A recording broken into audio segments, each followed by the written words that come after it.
हरे हरे हरे कृष्णा कृष्णा कृष्णा हरे हरे हरे राम राम राम हरे हरे हरे कृष्णा कृष्णा कृष्णा हरे हरे हरे राम राम राम हरे हरे कृष्ण गोविंदाय नमो नमः। श्रीमद् भगवद गीता अध्याय नंबर 9 श्लोक नंबर 12 निकालिए। 12, 13, 14।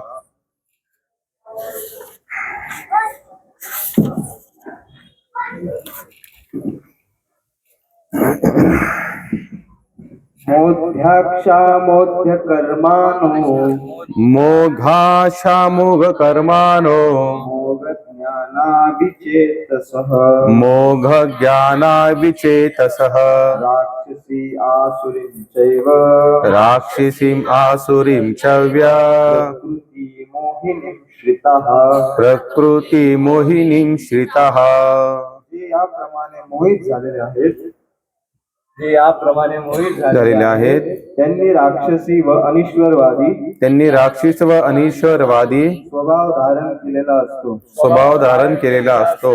अशा मोहमय अवस्थेत त्यांची भक्तीची आशा त्यांची सकाम कर्मे आणि त्यांचे ज्ञान हे सारे व्यर्थ आहे। श्लोक नंबर 13। महात्मानस्तु मां पार्थ दैवीं प्रकृतिमाश्रितः भजन्त्य अनन्या मनसो ज्ञात्वा भूत आदिम अव्ययम्। हे पार्थ, मोहमुक्त महात्मा जन दैवी प्रकृति के संरक्षण में रहते हैं। वे पूर्णतः भक्ति में निमग्न रहते हैं क्योंकि वे मुझे आदि तथा अविनाशी भगवान के रूप में जानते हैं। सततं कीर्तयन्तो मां यतन्तच्च दृढव्रतः नमस्तन्तच्च मां भक्त्या नित्ययुक्ता उपासते। हे महात्मा जन सतत माझे कीर्तन करीत दृढ निश्चयाने प्रयत्न करीत आणि मला वंदन करीत भक्तिभावाने नित्य माझी उपासना करता। श्रीमद् भगवद गीता की। हमने यहाँ पर 9वें अध्याय के 3 श्लोक देखे। कौन सा अध्याय लिया हमने आज? 9वां। और श्लोक कौन सा? 12वां, 13वां, 14वां। पहले अध्याय में भगवान यहाँ पर बताते मोघाशा मोघ कर्माना मोघ ज्ञाना विचय तस्य राक्षस्य मासुरम चैव प्रकृति मोहिनीम श्रिताः। जो लोग इस प्रकार मोहग्रस्त होते वे आसुरी तथा नास्तिक विचारों के प्रति आकृष्ट रहते हैं। तात्पर्य श्रील प्रभुपाद बताते ऐसे अनेक भक्त हैं जो अपने को कृष्ण भावनामृत तथा भक्ति में रत दिखलाते, किंतु अंतकरण से वे भगवान कृष्ण को परब्रह्म नहीं मानते। ऐसे लोगों को कभी भी भक्ति फल भगवत धाम गमन यात्रा प्राप्त नहीं होती। इसी प्रकार जो पुण्य कर्मों में लगे रहकर अंतत्व गत्वा इस भवबंधन से मुक्त होना चाहते वे भी सफल नहीं हो पाते, क्योंकि कृष्ण उनका उपहास करते हैं। दूसरे शब्दों में जो लोग कृष्ण पर हंसते हैं उन्हें आसुरी या नास्तिक समझना चाहिए। जैसे कि 7वें अध्याय में बताया जा चुका है, ऐसे आसुरी दुष्ट कभी भी कृष्ण को शरण में नहीं आते। अतः परम सत्य तक पहुंचने के लिए उनकी मानसिक चिंतन उन्हें इस मिथ्या परिणाम को प्राप्त कराते हैं कि सामान्य जीव तथा कृष्ण एक समान है।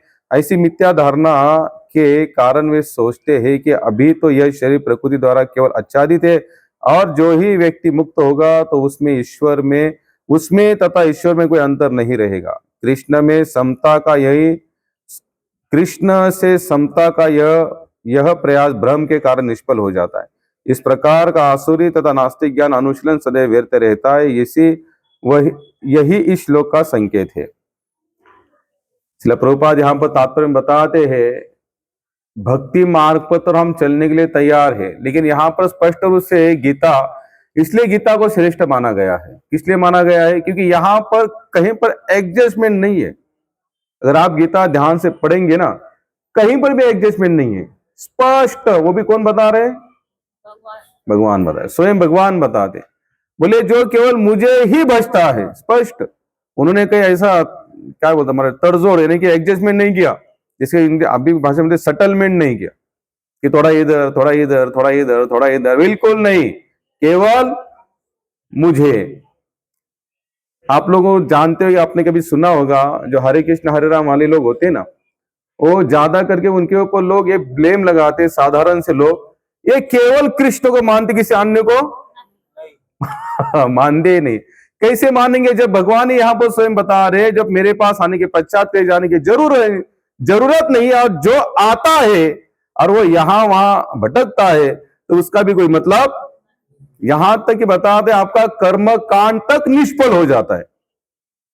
यानी कि जहां पर जिस सेवा में, जिस कर्म में, यानी आध्यात्मिक कर्म की बात कर रहा हूं मैं, फिर भी भौतिकता को तो छोड़ ही दो, अगर हम आध्यात्मिक भी कोई कार्य कर रहे हैं, अगर उसमें कृष्ण की प्रसन्नता अगर नहीं रखी सामने, वो भी निष्फल है।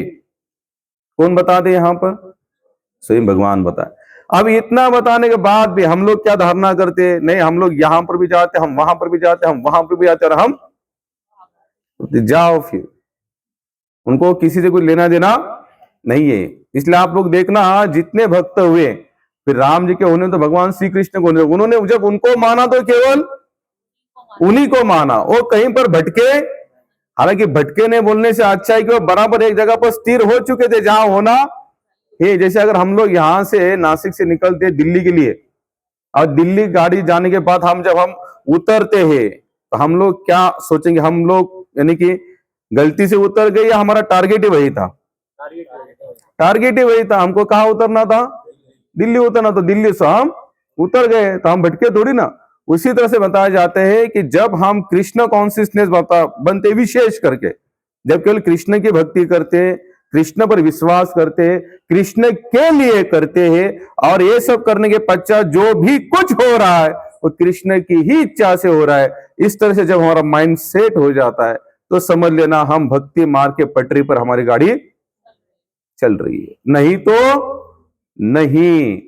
भगवद गीता कहते अकर्म, विकर्म, सकर्म, 3 प्रकार के कर्म होते। कभी कभी हम लोग जो कर्म कांडात्मक कुछ कहते, यज्ञ, हवन, पूजा, ये सब करते हैं, लेकिन अगर उसमें कृष्ण का स्मरण नहीं हो, कृष्ण का गुणगान ना गाया हो, तो क्या है? वो सब निष्फल है। श्रीमद् भागवत में कथा आती है, एक बार कृष्ण बलराम, शायद एक कथा मैंने आप लोगों को सुनाई भी है। कृष्ण बलराम गौ माता चराने चले जाते हैं। जब उनको भूख लगती है तो भगवान अपने दोस्तों को क्या कहते हैं? बोले यहाँ पर यज्ञ चल रहा है, वहां पर जाओ, और वहां पर यज्ञ में आहुति देने के लिए कुछ भोजन सामग्रियां बनाई होगी, तो उनको कहो कि कृष्ण को भूख लगी है, थोड़ा सा दे दो। अब ये लोग तो पूरे एकदम कड़क, पूरे पालन से सब कुछ कर रहे थे, एकदम सही, एकदम ढंग का, व्यवस्थित, कुछ भी गलती नहीं। जब वो गौलवाल आते, कहते भैया देखो कृष्ण यहाँ, हमारे भगवान यहाँ पर विराजमान है, और उनको अचानक से भूख लगी है, तो आप थोड़ा यज्ञ में जो आहुति देने वाले हो, थोड़ी साधन सामग्री, जो भोजन की व्यंजन जो बनाए, उसमें थोड़ा सा व्यंजन उनको दे दो, सो उनको भूख मिट जाएगी। तो वो कहते हैं वो बिल्कुल मिलेगा नहीं। बोले क्यों? बोले हमने ये कहां पर आहुति देने के लिए बनाए हुए सब व्यंजन? यज्ञ में। जब यज्ञ में आहुति जब तक दी नहीं जाएगी, तब तक इसका एक छोटा सा निवाला भी हम किसी को देने वाले नहीं है। ठीक है, कोई बात नहीं।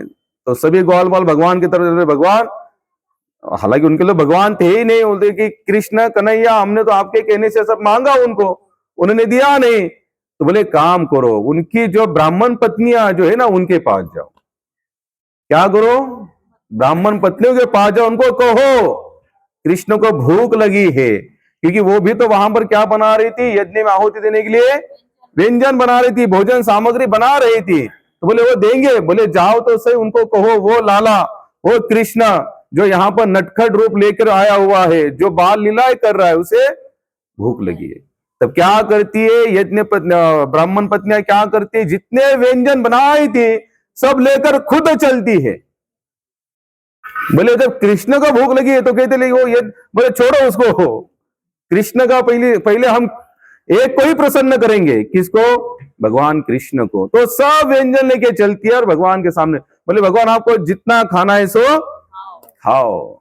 अब यहां पर ये हमारे ब्राह्मण देवता देखते भैया अब तक आए नहीं, अब तक आए नहीं, अब तक आया नहीं। तो उनको पता चलता है कि इन्होंने जितने भी सामग्रियां बनाए, व्यंजन बनाए, कहां लेके गए? सब कृष्ण की प्रसन्नता के लिए, कृष्ण को भूख लगी वहां लेके गए। तो ये सब सोचते अब देखो फिर हम क्या करते हैं, आने दो अब उनको। तो वो चले जाते हैं तो भगवान सब खाते पीते हैं। तो भगवान कहते काम करते पर आप तुम घर जाओ। अब यज्ञ पत्नियां ब्राह्मण पत्नियां कहती है अब हम घर कैसे जाए, क्योंकि अभी तो हमको लेने वाले नहीं है, क्योंकि हमने उनके आदेशों का पालन नहीं किया। और प्लस उनके यज्ञ में आहुति देने के लिए जो व्यंजन बनाए थे वो हम सब आप ले लाए, वैसे भी हमारे ऊपर क्या है वो क्रोधिष्ट हो चुके हैं। तो कृष्ण कहते चिंता मत करो, मैं जिसे स्वीकार करता हूं, मेरी जिस पर कृपा होती है उसके पूरे संसार की कृपा अपने आप होती है, जा वो तुमको नकारेंगे नहीं। तो ब्राह्मण पत्नियां आती है तो तुरंत ब्राह्मण देवता उनके चरणों में दंडवत करते। बोले हम लोग तो यहां पर स्वाहा स्वाहा करते रहे, अब तुमने तो वहां पर जिनको प्रसन्न करना है उसे उनको कर दिया। अब बोले हमारा यज्ञ तो वैसा अधूरा रह गया। तो तब जाकर फिर वो कृष्ण को बुलाते हैं, तब जाकर उनका यज्ञ पूर्ति होती है, तब तक नहीं। ऐसे हमारे शास्त्र में अनेक एग्जाम्पल है। जो कोई भी भगवान विष्णु नारायण भगवान कृष्ण को छोड़कर कुछ भी अगर आप आध्यात्मिक कार्य कर रहे हो, लेकिन अगर उनको आपने नहीं बुलाया, वो नहीं आए, या फिर उनके लिए आहुतियां नहीं दी, उनके लिए विशेष सत्कार सम्मान नहीं किया, तो आपका आध्यात्मिक कार्य होने वाला नहीं है। लेकिन हमें क्या लगता है, जैसे हम बोलते बोलते बोल भी देते सभी तो एक ही जैसे है, ये नहीं हो सकता। ये कौन बता रहे? स्वयं गीता बता रही है, भगवत गीता। भगवान कृष्ण कहते हैं कि मैं हूं पितामहस्य जगतो माता धाता पिता। अर्जुन पूरे संसार का माता पिता में हूं, केवल तुम्हारा ही नहीं सबका, पूरे अनंत कोटि ब्रह्मांड का मैं एकमात्र मालिक हूं, दूसरा नहीं। आप लोगों ने भागवत सुना है ना? कितने लोगों ने सुना भागवत? जब सेकंड स्कंद शुरू होता है तो भगवान ने, जब ब्रह्मा जी निकल आते हैं, कमल का फूल खिलता है, उसमें ब्रह्मा जी आते, सोचते मैं कहां से आया। आपने कितनी बार सुना, कितनी बार नीचे चले जाते, ऊपर आते, नीचे जाते, ऊपर आते, पता नहीं चलता। तब जाकर तब करते, तब करने के पश्चात उनको पता चलता है कि मेरी तो निर्मिति नारायण ने की है। किस लिए की है? सृष्टि निर्माण के लिए। आज तब हम आगे आगे अगर श्रृंखला देखते जाते हैं तो भगवान ब्रह्मा जी ने बहुत सारी पूरी सृष्टि निर्माण की, लेकिन किन के आदेश से? भगवान के आदेश से। और यहाँ पर संहार भी होता है, तो संहार के देवता कौन है? शंकर जी है। शंकर जी भी किनके आदेश से संहार करते हैं?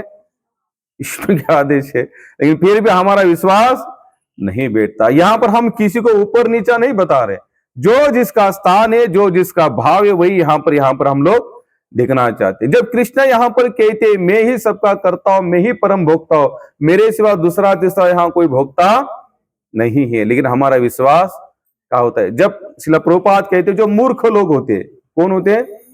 कृष्ण यहां पर बता अवजानान्ति मां मूढ़ा। हे अर्जुन, जो मूढ़ लोग होते, मूढ़ा का मतलब था मूर्ख, जो मूर्ख लोग होते हैं वो मुझे नहीं जानते। वो मुझे को क्या जानते हैं? जब इस भूतल पर मैं आता हूं, इस संसार में 2 हाथ 2 पैर लेकर साधारण सी लीला करता हूं, साधारण के इंसानों जैसे रहता हूं, तो मूर्ख लोग क्या करते? भगवान का उपहास करते हैं। वो कहते हैं कृष्ण तो हमारे जैसा ही है। बोले उसमें हमें कौन सा बहुत बड़ा अंतर है? बोले वो तो साधारण से इंसान बनकर आए, वो भी हमारे जैसे नहीं। श्रील प्रभुपाद कहते हैं अगर वो हमारे जैसे इंसान होते तो जैसे उन्होंने जो लीला की क्या हम लोग कर पाते? उनका जन्म होते ही तुरंत आधे 1-2 घंटे के बाद क्या हुआ? एक चमत्कार हुआ, सब दरवाजे जेल के खुल गए और भगवान हमारे कहां चले गए?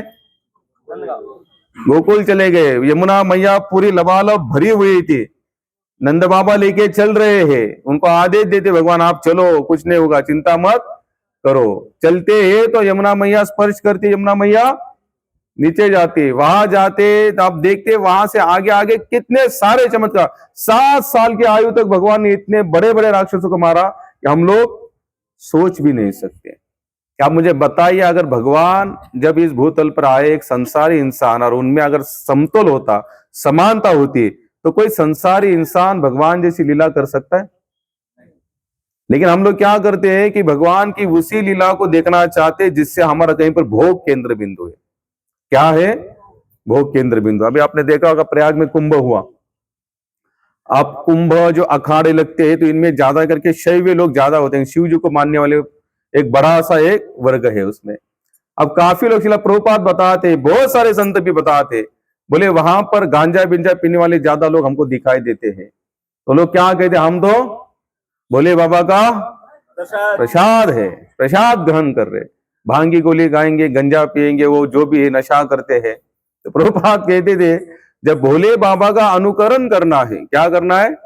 अनुकरण करना है। जो भोले बाबा ने विष भी तो पिया, और ऐसा विष ने, हलाहल विष, जो वो जब निकला था ना, तो जो आसुर और जो देव, जो वासुकी की रस्सी बनाकर मंदराचल को रवि बनाई थी, तो उसको अमृत मंथन के लिए खींचे, तो जो हलाहल विष निकला, तो विष का जो धुआं था, धुआं केवल क्या था, जैसे हम लोग आयोडस बाम अगर लगा दे ना, तो उसका एक सुगंध आता है पूरे घर में वैसे जब वो केवल निकला, तो उसका जो इन्फेक्शन था, उसी के कारण वो देव और आसुर देव दोनों के आंखें और सांस लेने में उनको तकलीफ होने लगी। इतना क्या भयानक वो जहर था। तो बोले अब इसका क्या करे, इसका क्या करे? क्योंकि भोगी लोग क्या करते हो, कभी भी दुख को सहन करना नहीं चाहते। बोले एक काम करो भाई, संहार के देवता कौन है? शिव जी। बोले उनको बुलाओ, वो कुछ कर सकते हैं इसके लिए। तो शिव जी ने उनको क्या किया, पूरे हलाल विष को राशायन, लेकिन उन्होंने अंदर नहीं जाने दिया, उन्होंने कहां रखा? कंठ तक। इसलिए आपने देखा होगा कहीं कहीं शिव जी की ऐसी विग्रह भी स्थापना है जहां पर उनका कंठ कैसा है?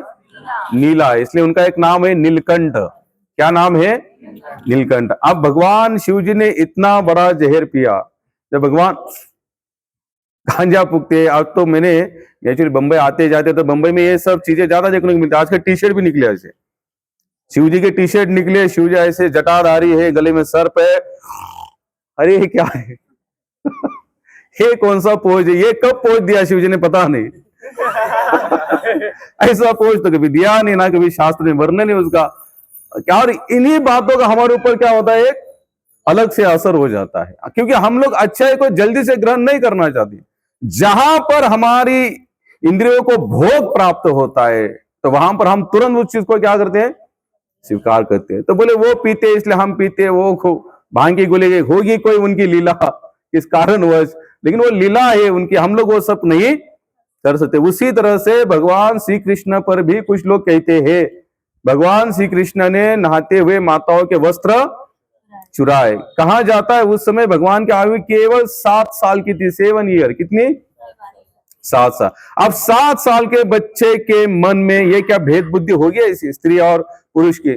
वो तो उन्होंने लीला की, चारों गोपियों को समझा रहे थे कि नदी में बहते पानी में निर्वस्त्र नहीं नहाना चाहिए। बात समझाने के लिए भगवान ने वो लीला रची। लेकिन हम लोग उनका अनुकरण कुछ लोग करते भी है।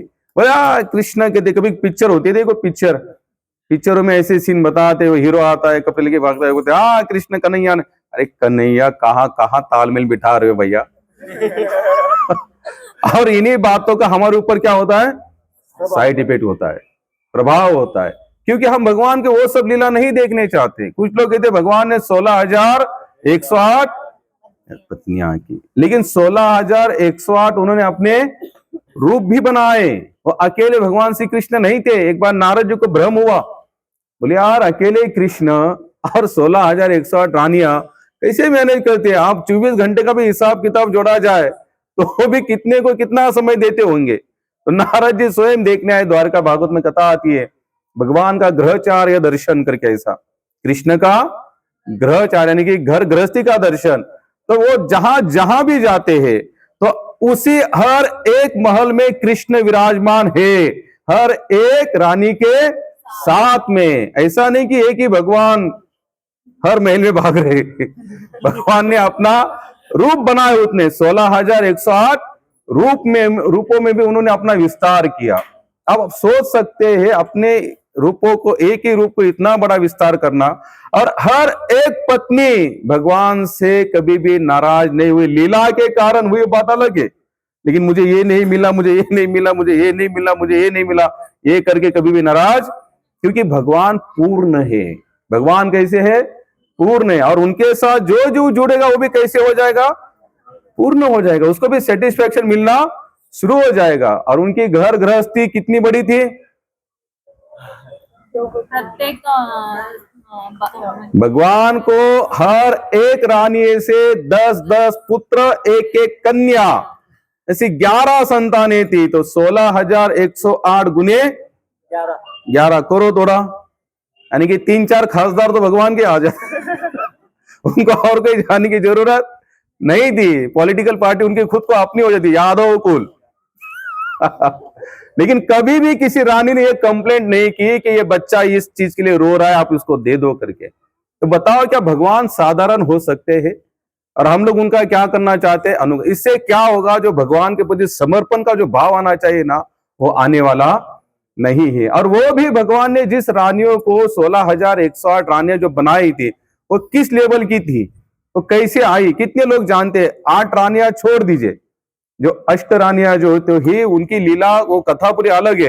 लेकिन 16,100 रानियां इसी बनी। एक राक्षस था, उस राक्षस ने उनको कैद बना कर रखा था, और वो सभी माताएं भगवान को प्रार्थना करती कि आप यहां से हमको निकालो। और भगवान ने जब उस राक्षस को मार डाला, सब रानियां, सब वो जितनी भी कन्याएं थी, सब वहां से मुक्त हो गए। और मुक्त होने के बाद वो कन्याएं भगवान को कहती है, आपने तो हमें इस राक्षस से मुक्ति तो दिला दी, लेकिन हम अब जानते हैं ना ही समाज हमें स्वीकार करेगा, ना हमारे माता पिता स्वीकार करेंगे, तो अब हम कहां जाए?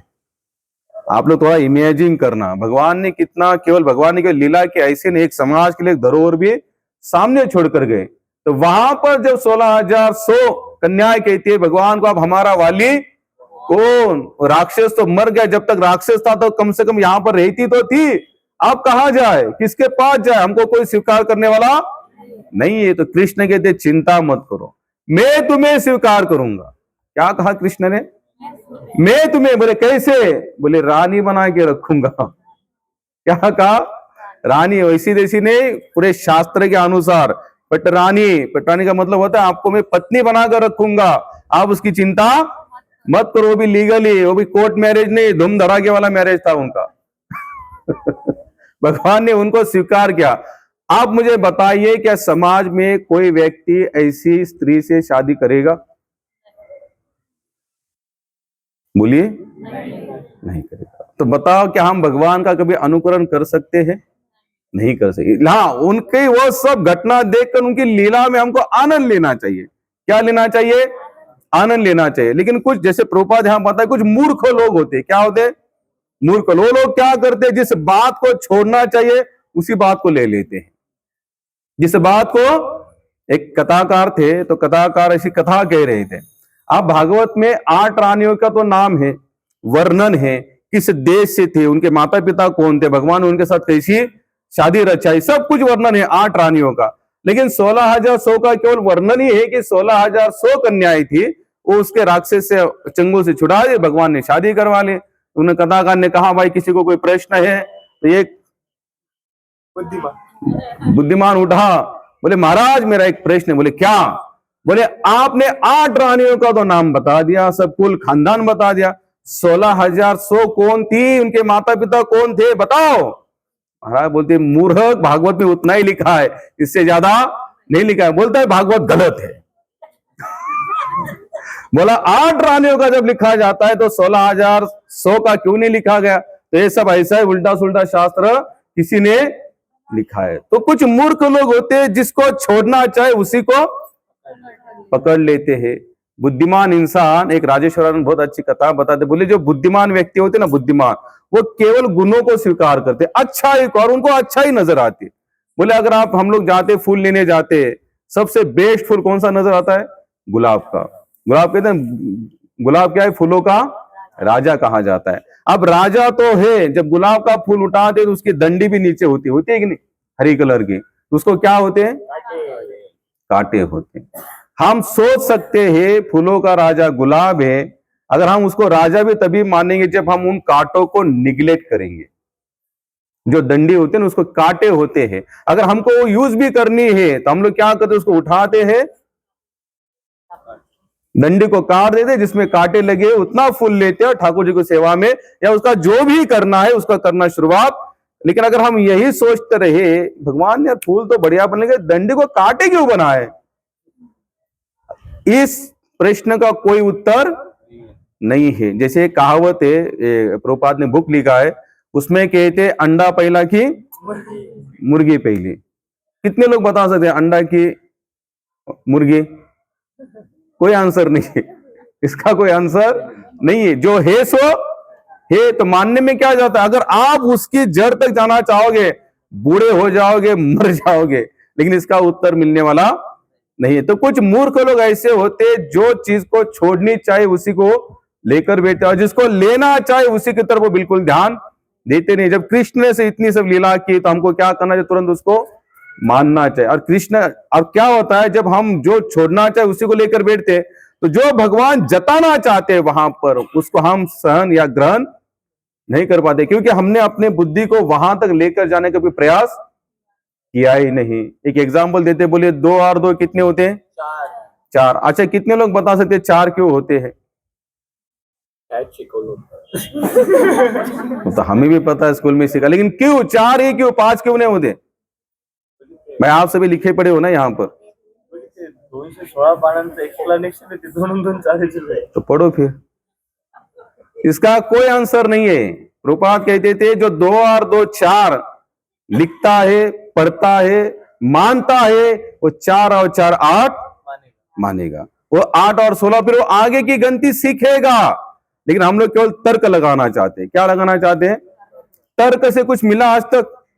इस संसार में जो तर्क लगाता है ना, भगवान है या नहीं है या नहीं है, उसको कुछ भी मिलने वाला नहीं है। हाँ, लेकिन जिन्होंने प्रेम से माना कि हे, तो उनको बहुत आनंद यहां पर मिला। ये प्रभुपाद को सुबह एक बता रहा था, ये प्रभुपाद जो है ना, प्रभुपाद जिन्होंने ये पूरी संस्था को फैलाया, एक जन ने उनको पूछा, वो नास्तिक था, बहुत नास्तिक था। अब क्या है, नास्तिक लोग आस्तिक को देखकर जलते हैं। क्या होता है, नास्तिक लोग आस्तिक को देखकर वो जलते क्यों हैं? कुछ बता सकते हैं आप लोग? जलन क्यों होती है? जलन क्यों होती है हमारे हृदय में? भाई वो जो सुख भोग रहा है वो मैं नहीं भोग पा रहा हूं, इसलिए जलन होती है, और जलन का कोई कारण नहीं है। अब आस्तिक लोग क्या करते, सुख भोगते, भाई किसी में पैसा हो, जेब में पैसा हो, चाहे ना हो, भी अपने भजन में आनंद लेते, मग्न रहते, एकदम बिंदास रहते, उनको कुछ पड़ी नहीं होती आगे पीछे की। अब इसके पास तो बहुत कुछ था, लेकिन इसको वो देखता था ना उन भक्तों को, प्रभुपाद के भक्तों को, अपना बस जाते, सुबह है कीर्तन करते, आते हैं, भोग लगाते, खाते हैं, सो जाते हैं, फिर दोपहर में उठते, फिर जाते, फिर कीर्तन करते, फिर आते, फिर खाते, और ये बोले ये लोग कुछ काम तो करते हैं नहीं, खाना और सोना, लेकिन पता नहीं इनके पास पैसे कहां से आते, इनके पास।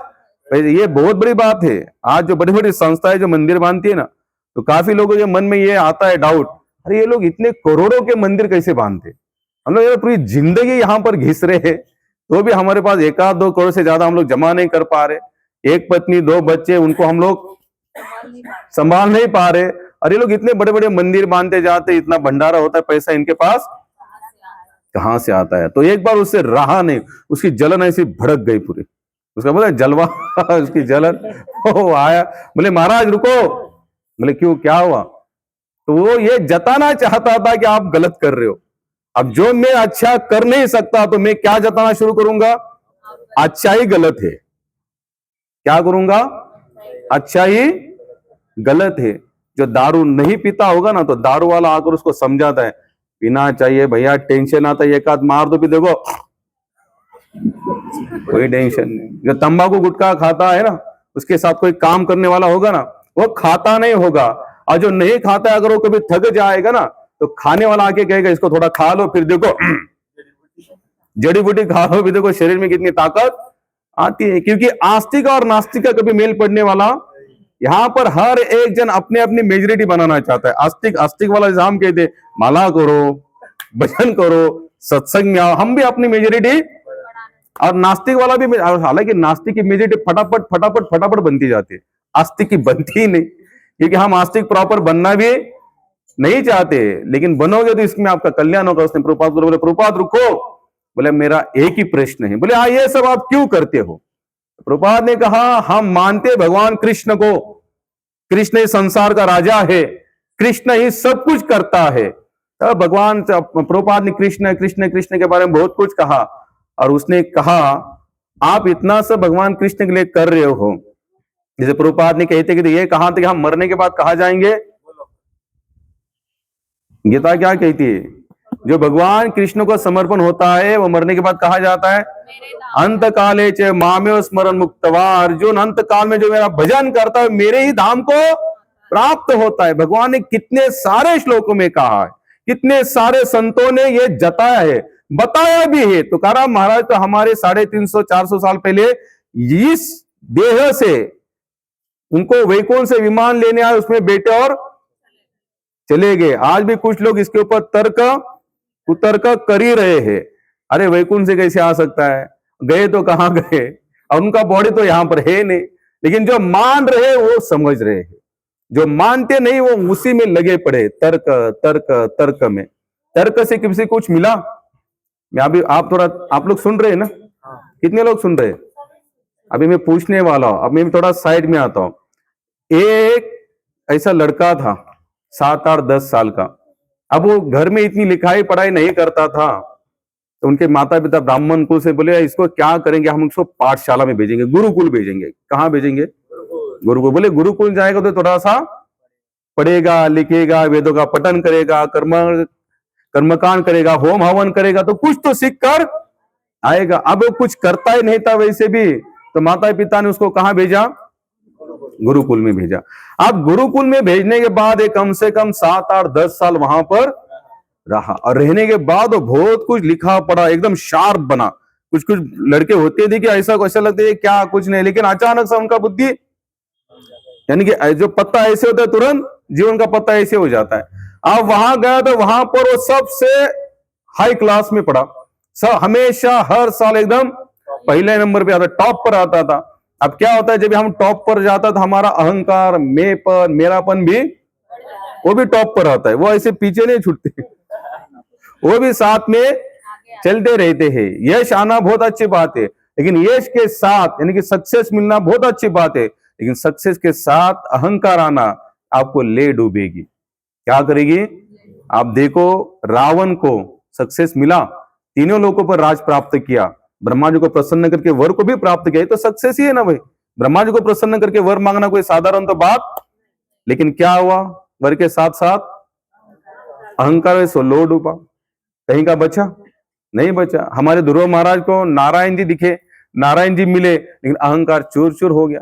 प्रहलाद जी को भगवत भक्ति मिली, भगवान का हमेशा अनुभव होता, लेकिन अहंकार चूर चूर हो गया। तो चूर चूर होने के बाद उनको भगवत धाम मिला। रावण, कंस को, हिरण्याक्ष, हिरण्यकशिपु को कुछ भी नहीं मिला। मिला ताकत तो बहुत थी, लेकिन अहंकार के साथ जुड़ा था, तो कुछ मिला नहीं मिला। कहां पर था मैं? अब वो 8-10 साल उसने निकाले, हर साल वो फर्स्ट क्लास आता, तो उसका पूरा पढ़ाई लिखाई खत्म हो गई। अब खत्म होने के बाद घर आया। अब घर 8-10 साल के बाद जब घर आया तो माँ पिताजी सादे थे, ऐसे भोले थे, उनको इतना कुछ ये नहीं था। उनको बस एक ही भाव था, भाई हमारा बच्चा 10 साल के बाद आया है, 10 साल के बाद आया। अब 10 साल के बाद आता है तो माता पिता का आनंद एक अलग ही होता है, बहुत आनंद होता है। अब माता थी तो माता, जैसे माता ने कहा बच्चा तो उसको गले से लगाया, उसको बहुत लाड़ प्यार किया, बोले बेटा तुम आए हो, थके हो, तुम यहीं बैठो, तुम्हारे लिए मैं पानी और थोड़े से लड्डू लेकर आती हूँ। तो गई माता, माता ने पानी लाया, पानी लाकर रखा, और बाद में लड्डू भी लेकर आए, तो लड्डू भी उसने 2 लड्डू लाए थे, रखे, बोले तुम लड्डू खाओ, पानी पियो, थके हुए हो। बोलती है माँ वो सब छोड़ दो, तुम्हें पता है मैं क्या पढ़ा हूँ? हाँ तो मुझे क्या पता तुम क्या पढ़े हो, कि पढ़ने वाले तुम अकेले थे। हम तो थे ही नहीं वहां पर। बोले वो सब छोड़ो, लेकिन तुम्हें पता है मैं बहुत ऐसी ऐसी चीज पढ़ा हूं कि मेरे माइंड का किसी को कुछ पता नहीं चल सकता, मैं सबसे आगे निकला हूं हमारे पाठशाला में। अब माँ बोली बब्बा बहुत ठीक है, अच्छी बात है, लेकिन लड्डू खाओ, थका हुआ है, पानी पी। बोले सब छोड़ दो, अब मैं देखो मेरी शिक्षा को तुमको प्रदर्शन करवाता हूं। तो माँ बोली करो, करो भाई, आप तुम दिखाना चाहते तो फिर दिखाओ। तो बेटी माँ उसके बाजू में, तो माँ बोली बताओ अब तुमने क्या सीखा है। तो कहता है माँ तुमने कितने लड्डू लाए, कितने लाए थे, 2। तो माँ उसने प्लेट में सच में 2 ही लड्डू लाए थे। तो माँ कहती देखो 2 लड्डू लाए। बोले गिनो, बोले 2। तो वो कहता है नहीं 3 है ये। क्या कहा, माता को क्या कहता है, 2 लड्डू नहीं ये। माँ बोलती कैसे हो सकते, मैं डब्बे से 2 ही तो लाई हूं, यही तो मेरा ज्ञान है। क्या कहता है वो, यही तो मेरा ज्ञान है। बोली देखो बेटा तुम सचमुच कुछ अलग ही पढ़ कर आए हो। मैं तो 2 ही लड्डू लाई हो, तुम उसको 3 कह रहे हो, ये मुझे पता नहीं चल रहा ये 3 कैसे हो सकती है। हाँ इसलिए तो मैं फर्स्ट क्लास हूँ। और तो उतने में उसके पिताजी आते हैं, तो पिताजी आते तो माता कहती है देखो जी हमारा लड़का क्या पढ़कर आया है पता नहीं, मैं 2 लड्डू दे रही तो ये कहता है कि 3 है। तो पिताजी बोलते भाई मुझे भी बता, अब ये भी इसका बाप था। बोलता है बताओ। तो बता, पिताजी बोलते बेटा ये माँ क्या कह रही है, 2 लड्डू को तुम 3 पिताजी ये 3 है।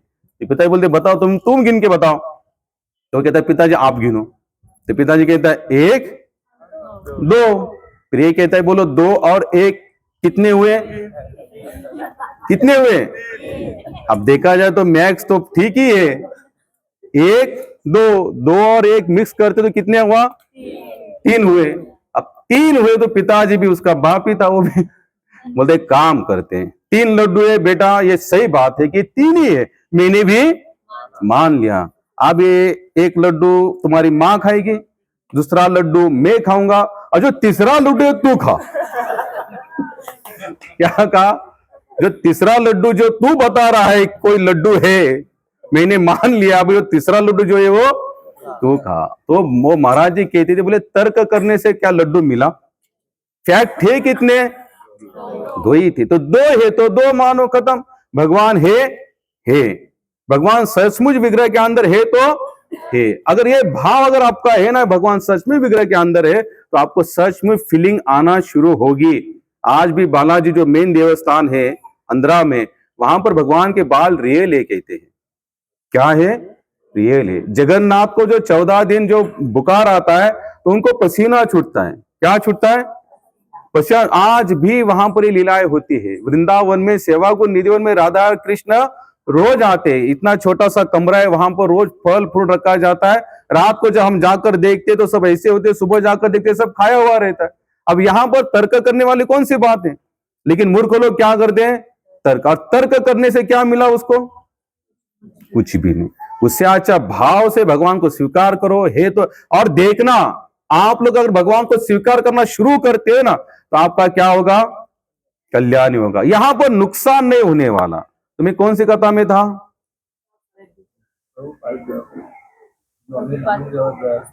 हाँ प्रभुपाद, वो बंदा देखता था यार ये कुछ काम करते नहीं है, लेकिन ये कायम हंसते रहते हैं, खेलते रहते हैं। आप कभी हमारे कमरे हमारे यहाँ पर आएंगे ना, ये बच्चे जब हंसते हैं ना, तो आजू बाजू सोचते हुए ये थोड़ा धीरे से हंसो। हमको क्या होती है, जलन होती है, परेशानी हुई, क्योंकि हमारे घर में इतने जोर से हंसने वाले नहीं। कभी कि इतने जोर से हंसे ऐसे लगे आंतड़ियां बाहर आती है कि क्या। क्यों, क्योंकि यहां पर आप भगवान को समर्पण हो, भगवान से प्रेम करते, आपको कोई चिंता सताती नहीं। आज लोग हंस नहीं रहे हैं। आज देखिए एक नया सिस्टम चला, हास्य क्लब। क्या चला है, आप लोग कभी देखे हैं, कितने लोगों ने देखे हैं, वहां जाते हो क्या करते हैं, वो भी हंसने के बहुत सारे प्रकार है, विधियां है। हमारे एक प्रभु जी है भट्टर जी, वो एक क्लास चलाते, एक बार उन्होंने हमको बताया, बुलाया था, बोले आप, शायद ये था मेरे साथ, वो देखकर हम हंस रहे थे। हंसी हम रोक नहीं पा रहे थे। उसमें भी हंसने के प्रकार है, और कैसे हंसते हैं उनके, वो 4-5 स्टेप हमने उस दिन देखी। तो बोले हंसो, हा हा हा हा हा हा हा, हंसो। ये पहला प्रकार है। दूसरा कैसा है, ऐसे हाथ हाथ दिखाना, हा हा हा हा हा, वो भी हा हा हा। वो सब देख रहे थे, हमें हंसी आ रही थी, तो बोला अच्छा यार, या हंस क्लब में जाने की जरूरत नहीं, बस बाजू में देख, खड़े होकर देखते रहो, आप अपने आप हंसना। तो आज ऐसा झूठ मूठ का हंसना पड़ रहा है, लेकिन आप जब भक्ति में लगते हो ना, भक्ति में सचमुच, क्योंकि आप पहली बात तो यहां पर सब डिप्रेशन से बाहर निकलते हो। कैसे निकलते हो डिप्रेशन से बाहर? क्यों? आपको पता है सब कुछ करने वाले सकळ जीवांचा करीतो सांभाळ, तू जो मोकलीला येशील, नको खेद करू कोणत्या गोष्टीचा, पति लक्ष्मीचा। भगवान को सब पता है, ये भक्त जानता है, इसलिए वो कैसे होता है, निश्चिंत होता है। मैं और एक कथा में घुसूंगा। जब भीष्म पितामह अनाउंसमेंट करते थे, जब दुर्योधन कहता है मैंने आपको सेनापति बनाया भीष्म, लेकिन आप सेनापति जैसे लड़ाई नहीं कर रहे हो, तो भीष्म कहते आप मेरे पर ब्लेम कर रहे हो। लो, आज मैं प्रतिज्ञा करता हूं कि कल शाम तक एक भी पांडव नहीं बचेगा। अब कृष्ण को चिंता, अब कृष्ण ने रणभूमि में यानी कि युद्ध शुरू होने से पहले अर्जुन को गीता यानी पूरे ज्ञान से ओतप्रोत कर दिया था अर्जुन को। तो भगवान कृष्ण देखते भाई कोई योजना बनानी पड़ेगी कि भीष्म को कैसा रोका जाए। तो सब जगह सबके इसमें चले जाते हैं कक्ष में भगवान, तो सब भीम, विदुष्टर महाराज, सहदेव, नकुल सब सोच रहे क्या करे। तो भगवान कृष्ण के लिए मैं देखता हूं अर्जुन क्या सोच रहा होगा। तो जाते अर्जुन के कक्ष में, तो अर्जुन सोए पड़े, खर्राटे ले रहे वहां पर। तो कृष्ण उठा दे, बोले अर्जुन उठो भैया, प्रतिज्ञा सुनी नहीं क्या शाम को की थी भीष्म जी ने? बोले सुनी है, तो तुमको कुछ चिंता नहीं भाई। शुरू होने से पहले गीता आपने सुना ही मुझे, सततम कीर्त हिंदो महामितंतरचे, मैं आपका भजन दृढ़ता से कर रहा हूं और मुझे पता है आप हमारा पूरा भार उठाओगे, इसलिए मैं कैसे हूं, बिंदास। एक भक्त का ये नेचर है। भक्त उसी को कहा जाता है जो ना भूत की चिंता करता है, यानी कि ना पास्ट जो बीता है उसके बारे में ज्यादा सोचता, ना ही भविष्य के बारे में, जो वर्तमान में जीता है। कहां जीता है? केवल वर्तमान में जीता है, उसी का भक्त कहा जाता है। तिलक कंठी ये तो सब ठीक है, ये तो बाहरी आवरण है।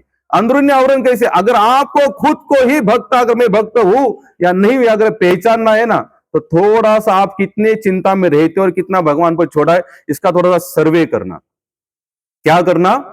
सर्वे करना। आपको तुरंत पता चल जाएगा भाई भगवान सब कर। आप देखना, आपको भी सर्वे सचमुच करना, आपको ये फीलिंग भी होगी कि संसार में हर एक क्षण को करने वाला कौन है? केवल भगवान। हम कुछ भी नहीं कर सकते। कितनी बार भगवान ने पूरे सृष्टि को बताया भाई मैं ही केवल इसका मालिक हूं, मेरे साथ दूसरा तीसरा कोई मालिक है नहीं। तो प्रभुपाद को जो पूछा कि प्रभुपाद आप इतने खुश कैसे हो, आप ऐसे खुशी कैसे रह सकते हो? तो प्रभुपाद ने कहा हम कृष्ण को मानते, कृष्ण है, हम मरने के बाद कृष्ण के धाम जाएंगे। अब ये तुरंत उस बात को, उस पॉइंट को पकड़ लेता है। बोलता है प्रभुपाद अगर आपको पता चलेगा आप मरने के बाद कृष्ण नहीं है, तो आपका तो कितना बड़ा लॉस हो जाएगा, क्योंकि पूरी जिंदगी तो आपने ऐसे ही गवा दी, कृष्ण है कृष्ण है कृष्ण है कृष्ण है कर करके। लेकिन जब मरोगे और आपको जब पता चलेगा कृष्ण नहीं है, तो आपका तो लॉस हो जाएगा। प्रभुपाद बोलते बिल्कुल नहीं लॉस होगा। बोले कैसे? बोले बताओ, तुम जब भी हमें देखते हो हम कैसे होते? बोले आप हमेशा खुश नजर आते हो।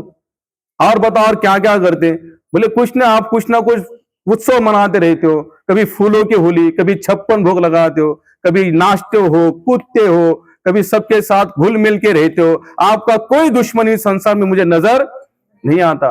तो प्रभुपाद कहते बताओ अगर कृष्ण नहीं भी होंगे तो हमने हमारी लाइफ कैसी जी? टॉप क्लास, एकदम हाई क्लास लाइफ जी, क्योंकि हमें कोई चिंता नहीं है। प्रभुपाद कहते आप मैं तुम्हें पूछता हूं, तुम इतने नास्तिक हो, तुम नास्तिक क्यों हो? क्योंकि तुम क्या सोच रहे हो? कृष्ण नहीं है, भगवान है नहीं। लेकिन समझा अगर तुम मरने के बाद तुम्हें पता चलेगा भगवान है, तो तुम्हारा कितना बड़ा लॉस है।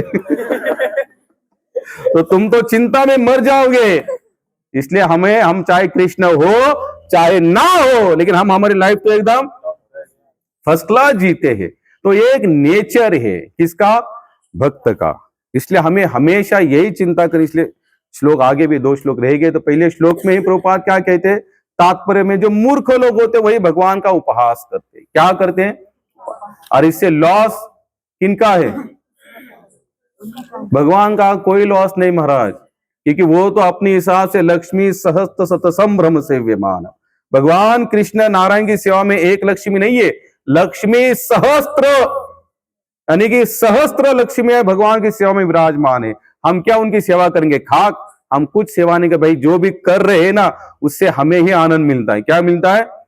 हमें आनंद मिलता है। क्यों? क्योंकि हमें पता है सच में भगवान विराजमान है। हम जो भी मूर्ति के सामने जाते हैं, विग्रह के सामने जाते हैं, तो हमें सचमुच ये भाव होना चाहिए कि सच में भगवान यहाँ पर है। और आप देखना, जब ये भाव शुरू होता है ना तो आपको कुछ ना कुछ अनुभूति आना शुरू हो जाती है। मैं शायद एक घटना पहले बता चुका हूं, हमारे गुरु महाराज के पाकिस्तान में बहुत सारे डिसाइपल है।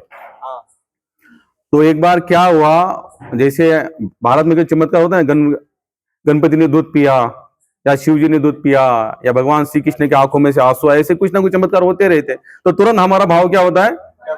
हालांकि एक भक्त ऐसे चमत्कार से कभी भी प्रभावित, क्योंकि वो जानता है भगवान रोज ही चमत्कार कर रहे हैं, तो कौन से चमत्कार प्रभाव देना? सूरज को लाना, ये कौन ला रहा है? ये डोरी कौन खींच रहा है? साहब सूरज ऊपर आ रहा है, कौन खींच रहा है? भगवान। तो ये चमत्कार नहीं है। चंदा मामा भी शाम को ये देखो तारे दिख रहे, ये चमत्कार नहीं है। आप लोग कभी सुबह सुबह उठना, तपोवन में जाना, कहां जाना? कितने लोगों ने देखा है तारे जो अपनी जगह छोड़ते, ऐसे तारा भागता है, कितने लोगों ने देखा है? जो अगर नहीं देखा होगा ना तो सुबह सुबह 2:30-3 बजे तपोवन में जाना, जहां पर जो लक्ष्मी जी का मंदिर है और कपिला गोदा संघ, वहां लाइट नहीं है। जो जहां लाइटिंग नजर आते हैं तो हमारे जो आंखों की रोशनी के तरफ उनके जो तरंग आते हैं तो हमको ऊपर का दिखता नहीं। तो कितने सारे, प्रभुपाद कहते कितने सारे तारे अपनी जगह छोड़ते हैं, लेकिन कभी आपने सुना एक तारा सेकंड तारे पे जाकर टकराया? न्यूज बहुत सारे आते, आपने कभी कोई न्यूज सुने? साल 2 साल में ऐसी एक आध न्यूज तो आती ही है। न्यूज वाले कहते अभी पृथ्वी के गोले से एक उल्का पिंड जाने वाला, अगर ये पृथ्वी पर कूदेगा तो पृथ्वी हुआ, कभी कभी कूदा नहीं कूदा। लेकिन हम लोगों को डरा दे रहे थे, अभी कूदेगा, अभी कूदेगा, अभी कूदेगा, फिर कहेंगे बस बाजू से निकल के गया। वो बात बोलते ये सब चीटिंग है। कृष्ण यहाँ कहते मैं इसका पालन करता हूं पूरे ब्रह्मांड का, और जब तक मैं नहीं चाहूंगा इसको कोई समाप्त करने वाला नहीं है। बताइए मैं कहां पर था? आगे आया, मैं बोल रहा था कि विग्रहों को भगवान में मानना चाहिए। मैं आपको छोटी सी कथा बताता हूँ। आप लोग कभी जगन्नाथपुरी जाएंगे ना? जगन्नाथपुरी पाकिस्तान, पाकिस्तान अच्छा देश, याद रखता है ये पाकिस्तान। तो गुरु महाराज के बहुत सारे शिष्य वहां पर थे पाकिस्तान में। तो एक बार उन्होंने क्या बनाई थी? पाव भाजी बनाई थी भगवान को भोग लगाने के लिए। जो पाव होते हैं ना, पाव जैसे हम लोग जो खाते पाव है, तो वो अब क्या भगवान को जो भोग लगाया जाता है ना, तो जो पर्दा होता है उसको बंद किया जाता है। अब उन्होंने पर्दा बंद किया, जैसे हम लोग जो पाव लगाते गिनते हैं ना, 3, 6, 8 पाव लगाए भगवान को, तो उन्होंने गिना होगा पाव कितने लगाए, तो उन्होंने पाव लगा दिए भोग। और जो पर्दा जो होगा शायद वो कभी कभी ऐसे क्या बोलते चला दे, हाँ वो ऐसे निकलते ना, जो उसकी जो शिलाई वगैरह निकल जाती है, यानी कि कोई पर्दा ऐसे था कि उसमें एक पाव फंस गया उसमें एक पाव फंस गया। अब इसने तो भोग लगाया 15 मिनट के बाद घंटी बजाई और पर्दा खोला, और पर्दा खोलते हुए पाव पर्दे में फंसा हुआ था, तो पर्दे के जो खोलने के बाद पर्दे के साथ चला गया। अब ये सोचा यार पाव तो मैंने 8 लगाए थे, निकले 7, तो इसका भाव डबल। इसने फोन लगना, 8 पाव लगाए थे, 7 ही भगवान ने 1 पाव खा लिया। सो ये ऐसी खबरें एकदम तुरंत फैलती है। तो उसके घर में सभी भक्त जमा, जोर शोर से कीर्तन हो रहा है, क्योंकि भगवान ने क्या किया? पाव का चमत्कार, चमत्कार, चमत्कार। उन्होंने कहा कि हमने बहुत कीर्तन किया। एक अलग से आनंद होता है, कोई चमत्कार होता है, देखो अपने आप क्या होता है, आंखों से अश्रु आना, रोमांच होना, जोर जोर से नाचना कूदना, सब कुछ हुआ। अब भगवान को सुलाने की बारी हुई भगवान को सुला दिया, और सुलाने के बाद पर्दा बंद किया तो पाव गिर गया पाव गिरा रहे, रुको, भगवान ने रिटर्न दिया बोले चमत्कार हुआ। उन्होंने भक्तिपाद को जब लिखा ऐसा लेटर कि भक्तिपाद जी ऐसा ऐसा हुआ, और बाद में ऐसा, बोले कोई लॉस नहीं, दिन भर तो आपने कीर्तन किया, नाचे झूमे, भंडारा हुआ, क्यों? क्योंकि भगवान ने पाव खाया। तो एक भक्त का एक नेचर होता है और इसी नेचर में हमको आनंद मिलता है। अब देखो भक्तों के साथ में रहकर तो देखो, आप जितना भक्तों के साथ में रहोगे ना, आपका माइंड फ्रेश हो जाएगा। और आप देखना, आप ऐसे लोगों के साथ में रहो जो पहले से रोता पड़ा है और उसके पास जाते, अरे मेरी समस्या हो गई था, यार तुझसे डबल मेरी है। एक महात्मा एग्जाम्पल दे रहे थे, बोले एक व्यक्ति जंगल में गया और जंगल में गया तो बेचारा फंस गया, रास्ता भूल गया और 2-3 दिन भटक रहा है। अब कोई देख रहा है कि कोई मुझे ऐसी कोई इसे एक हिंट मिले, कोई व्यक्ति मिले जिससे जाकर मैं पूछूं कि मुझे आप इस जंगल से बाहर निकालो। अब वो गया, 2-3 दिन के बाद कोई मिला नहीं, अचानक से उसको एक व्यक्ति नजर आया। अब इसके मन में तो उल्लासित हो गया पूरा, बोले जरूर अब ये जंगल में दिख रहा है, इसका मतलब अभी ये मुझे रास्ता, ये भाग कर बोला भैया रुको, मैं 3 दिन से फंसा हूं, बोले मुझे बाहर जाने का रास्ता बताओ। बोलते छोड़ बाबा, 5 दिन से मैं फंसा हूं, आप 3 दिन से बात कर, मैं तो हमारे जीवन की अवस्था कैसी है? हम लोग ऐसे लोगों के पास अपना रोना लोते हैं, बेचारा पहले से रोता हुआ है, क्या आंसर मिलेगा इन लोगों के पास? कुछ नहीं मिलेगा। लेकिन आप संत के साथ थोड़ा उठो, थोड़ा बैठो, फिर देखो अपने आप हम डिप्रेशन से धीरे धीरे क्यों ना, लेकिन बाहर। क्योंकि संत क्या कहते हैं भाई, भगवान के भरोसा को खत्म। संत का एकदम सिंपल सी व्याख्या है, संत यही कहेगा भाई मैं भी भगवान के भरोसे हूं, तुम भी भगवान के भरोसे रहना, तेरा भी और मेरा भी कल्याण करने वाले भगवान ही। लेकिन यही बात हम लोगों को जचती नहीं। हमें लगता है कि संत के आध्यात्मिक चलते, आध्यात्मिक जीवन जाते, तुरंत हमारे समस्या दूर होगी। समस्या नहीं, समस्या आना बंद हो जाएगी। दूर की तो दूर की बात है, लेकिन आना ही बंद है, क्योंकि आपने सत्य को स्वीकार किया। अभी हम लोग सनातन प्रेम का चैप्टर पढ़े, कितना अच्छा लगता है, रोज सुनते, रोज पढ़ते, उत्साह बढ़ता है। क्या बढ़ता है उसमें? उत्साह बढ़ता है। और उत्साह कब बढ़ता है? ये किसी मॉल से, डीमार्ट से, बिग बाजार से नहीं मिलेगा, ये संत के सहवास से मिलेगा। इसलिए संत क्या कहते हैं? तुकाराम महाराज तो एक बार होते, वैष्णवा संगे सुख वाटे देवा। हमारे तुकाराम महाराज जब सहशरीर वैकुंठ चले गए तो उनके शिष्य थे, निळोबार आया। कौन थे? अब तुकाराम महाराज तो तुरंत चले गए, वैकुंठ से विमान आया, 1-2 जन को पूछा बीचा आना है नहीं आना, तो निकल गया। वो जैसे चले गए तो निळोबार आए को पता चला कि तुकाराम महाराज हमको छोड़ के चले गए, तो हम पूछना तो चाहिए भैया मैं जा रहा हूं, आना है नहीं आना है। पत्नी को पूछा, हमें नहीं पूछा। तो 1 नहीं 2 नहीं 41 दिन तक निळोबार आया, बिना पानी बिना अन्न के बेटे, बोले मुझे बिना पूछे ये गए ही कैसे? आखिर तुकाराम महाराज को आना पड़ा। लेकिन तुकाराम महाराज से आने से पहले स्वयं विठ्ठलनाथ वहां पर विराजमान हुए। बोले निळोबार आया, तुकाराम महाराज मेरे पास सेफ है, आप चिंता मत करो, अभी आप अपना ये धरना छोड़ दो, बंद करो। बोलते निळोबार आया, वहां पर उनकी व्याख्या करते हुए बताते, वो अभंग में नहीं बोल पा रहा, वो कहते कि मैंने आपको नहीं बुलाया। आप बिना बुलाए क्यों आए? मैंने आपको बुलाया, मैं तो तुकाराम तुकाराम तुकाराम तुकाराम 41 दिन में क्या कर रहा हूं? केवल मैं एक ही चिंतन कर रहा हूं, आपका नाम तुकाराम है, आपका नाम विठ्ठलनाथ है, आप जा सकते हो। हालांकि तुकाराम महाराज को बाद में आना पड़ा, उनके लिए आना पड़ा। ये क्यों हुआ? अब उन्होंने केवल संत का संग किया था, बिना बुलाए भगवान आए। केवल किस कारण? एक सच्चे संत का संग किया था। सच्चे संत का यही लक्षण होता है, क्योंकि सच्चा संत वही करता है, आपको क्या करता है? भगवान से मिला देता है। आप सोच सकते हैं कि अनंत कोटि ब्रह्मांड नायक के साथ जब आपका संबंध जुटेगा तो आपको डिप्रेशन में रहोगे कभी? मानसिक चिंता कभी सताएगी? भूत भविष्य की चिंता कभी सताएगी?